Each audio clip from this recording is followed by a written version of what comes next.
Hello and welcome to another episode of the Halloween podcast. I am your host, Lyle Perez, and today marks the first episode of our Countdown to Halloween series, Haunted America. 50 days, 50 states, 500 haunted locations. Today, we're diving into the heart of the Deep South, Alabama, known for its rich history, southern hospitality, and of course, its spooky tales. Alabama is a treasure trove of haunted locations. From historic mansions to eerie cemeteries, let's explore 10 haunted locations in the Yellowhammer State.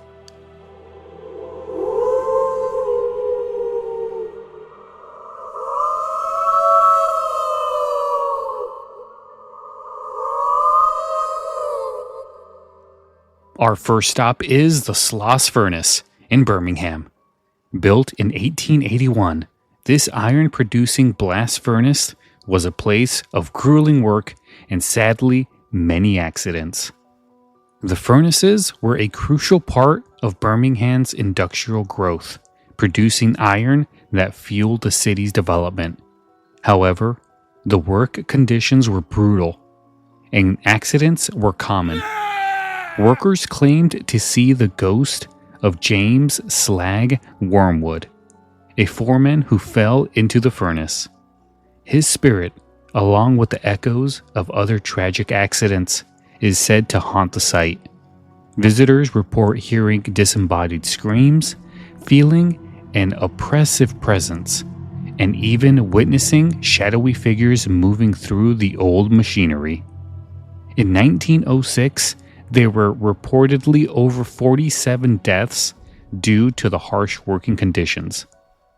During the Sloss Fright Furnace event, visitors have experienced sudden drops in temperatures, mysterious apparitions, and even the sensation of being pushed by unseen hands. Sloss Furnaces is now a National Historic Landmark and is open to the public for tours. They also host ghost tours and haunted house events in October, making it a popular destination for thrill seekers. Next, we travel to Gaineswood in Demopolis. This grand antebellum mansion, completed in 1861, was built by General Nathan Bryan Whitfield. The mansion's construction took nearly 2 decades and involved both skilled craftsmen and enslaved laborers. Gaineswood is rumored to be haunted by Evelyn Carter.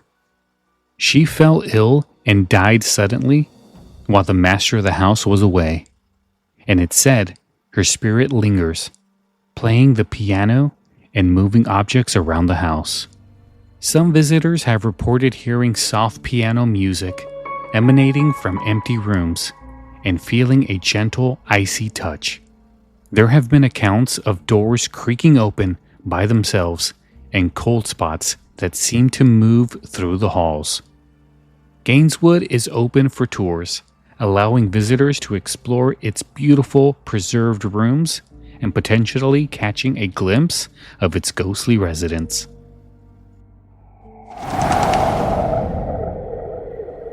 Now we venture to Pickens County Courthouse in Carrollton. The legend here is of Henry Wells, an African-American man falsely accused of burning down the original courthouse. The courthouse, built in 1877, replaced the previous one destroyed in the fire. Wells was lynched by a mob, and his face is said to have appeared on a window pane during a thunderstorm, cursing the building forever. To this day, his face supposedly remains staring out in anger.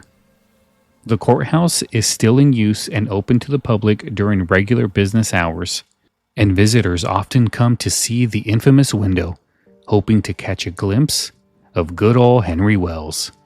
Some claim to hear whispers and feel an unexplainable chill when standing near that window. The window pane with Wells's face has become a local legend, drawing curious onlookers and paranormal investigators alike. Our fourth location is the Redmont Hotel in Birmingham. This luxurious hotel, built in 1925, has seen its share of famous guests and ghosts. The Redmont Hotel is Birmingham's oldest operating hotel, and its history is filled with tales of grandeur and tragedy. One of the most famous spirits is that of former owner Clifford Stiles, who wanders the 10th floor.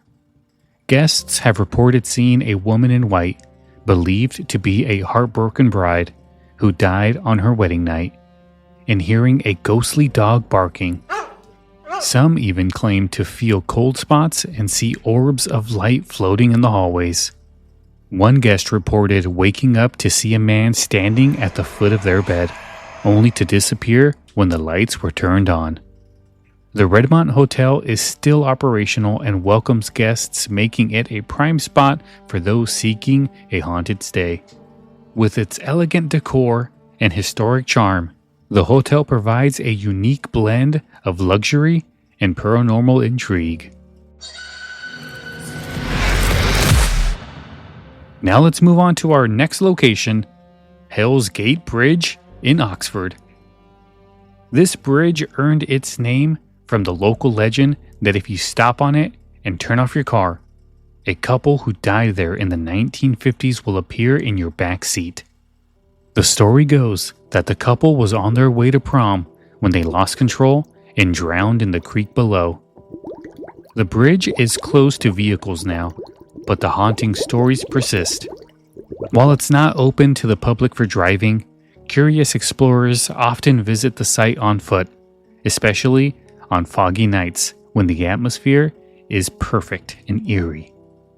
Many have claimed to see shadowy figures near the water and hear the faint sounds of laughter.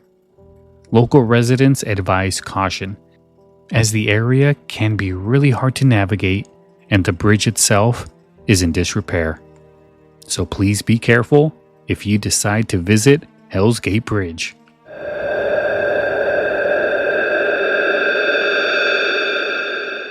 Our next haunted destination is the University of Alabama in Tuscaloosa. The campus is filled with ghost stories, but the most famous is of Gorgas House. Built in 1829, Gorgas House is one of the oldest buildings on the campus and has served various purposes over the years, from a dining hall to a hospital during the Civil War. It is said to be haunted by the ghost of Josiah Gorgas, a Confederate general and former university president. Strange sounds, cold drafts, and ghostly apparitions have been reported by students and staff. Some have even claimed to see the general himself pacing the halls in his old military uniform. In one chilling encounter, a student reported hearing footsteps following them down an empty hallway. Gorgas House is open for tours, offering a glimpse into the haunted history of the university. The university itself has a long history dating back to 1831, adding to the rich tapestry of ghostly tales.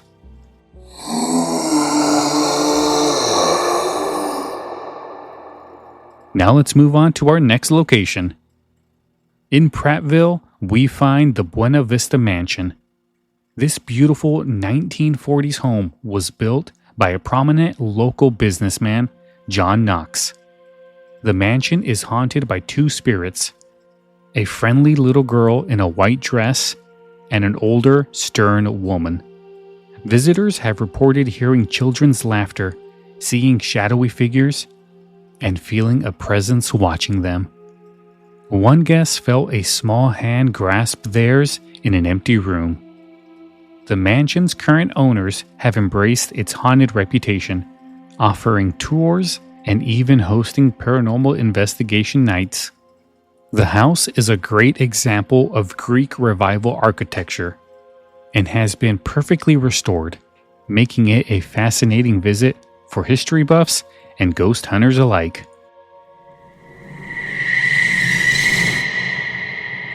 Now let's move on to our 8th stop. It is Adams Grove Presbyterian Church and Cemetery in Dallas County.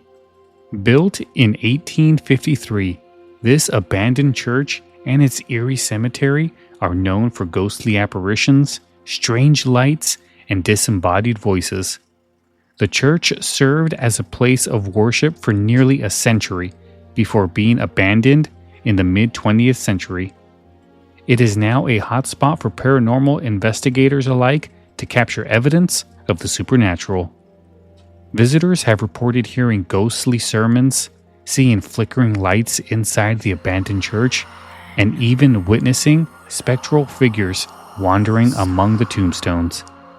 One investigator captured an EVP of a voice saying, "Get out," while exploring the cemetery at night.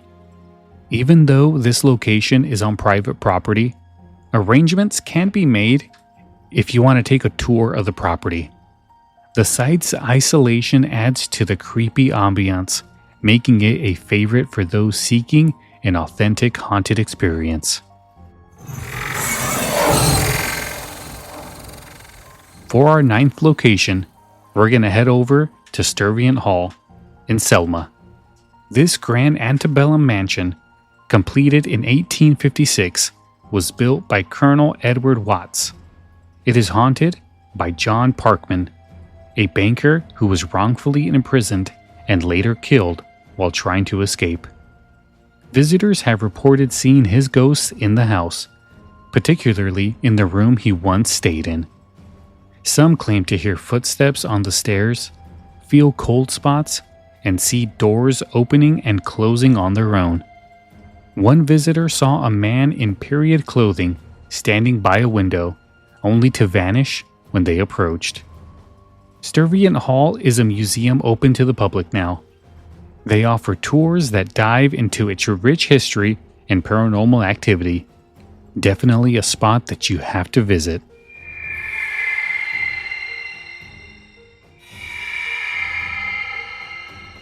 Now, our final location, we are going to head over to Drish House in Tuscaloosa. Built in the 1830s, it was once the home of Dr. John R. Drish, a prominent physician and plantation owner. The house is known for the ghost of Dr. John Drish and his wife Sarah. The tower of the house is said to light up in flames, a reflection of the burning candles that were never used during Drish's funeral. Visitors have reported seeing ghostly apparitions, hearing eerie sounds, and feeling an overwhelming sense of sadness. One visitor claimed to hear a woman weeping in an empty room.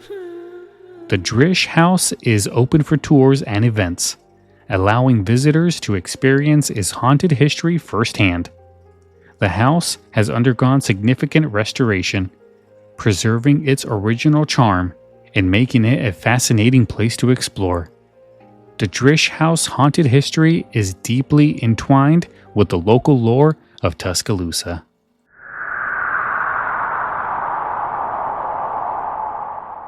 But there you go, guys. That is the 10 haunted locations in Alabama. I hope you guys enjoyed all of those spine-tingling tales of ghostly apparitions and paranormal activity. If you enjoyed listening to the Halloween podcast, please consider hitting that subscribe button and leaving us a 5-star review wherever you listen to podcasts. If you have any questions, comments, or want to suggest anything for a future show, send an email to thehalloweenpodcast@gmail.com. And don't forget to go to our website, thehalloweenpodcast.com. You'll be able to find a lot of Halloween merch there.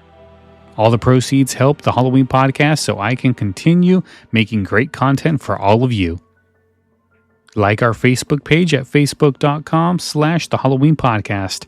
I post a lot of Halloween related content there and also a lot of show exclusives. I hope you enjoyed this trip through Haunted America as we explored Alabama's eerie sites. Stop by tomorrow as we continue our haunted journey through America with a look at the frontier state, Alaska. I'll see you tomorrow. Have a spooky night.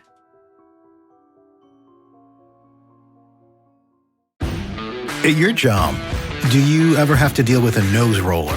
How about a snub pulley? Well, if you're installing a new conveyor belt system, dealing with the different components can sound like you're speaking a foreign language. Luckily, you've got a team ready to help. Grainger's technical product specialists are fluent in maintenance, repair, and operations. So whenever you want to talk shop, just reach out. Call, click Grainger.com, or just stop by. Grainger, for the ones who get it done.